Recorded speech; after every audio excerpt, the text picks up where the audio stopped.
जदि आपण माने जड़े चाषी आपण पाखरे प्रधानमंत्री फसल बीमा योजना रे पंजीकृत होई अछि तेबे सरकार को तरफ ए सहायता आपण माने लाभवान होई परिबे।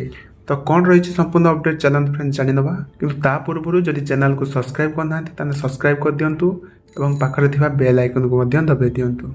अदिनिया वर्षा जनित फसल हानि होइथिले प्रधानमंत्री फसल बीमा योजना रे पंजीकृत चाषी बीमा सहायता पाइबा पई 72 घंटा मध्य कृषि रक्षक आप किंबा हेल्पलाइन नंबर 1444 रे कॉल करी तुरंत फसल क्षति सूचना देवाकू सरकार पक्षर अनुरोध करा जाय। एने मुख्यमंत्री मोहन चरण माझी निर्देश रे मुख्य शासन सचिव मनोज आहूजा गुरुवार अदिनिया वर्षा जनित फसल हानि को नहीं एक उच्च स्तरीय बैठक डका जायथिला एवं एई बैठक रे राज्यर समस्त जिलार जिलापाल आवासी मध्य जोग देइथिले। जदि आपण माने प्रधानमंत्री फसल बीमा योजना रे रजिस्टर करिना तबे वीडियो रे डिस्क्रिप्शन ले मो लिंक दे देछि आपण माने जाई रजिस्टर करि दियंतु एवं सरकारकर ए सहायता रे लाभ उठांतु।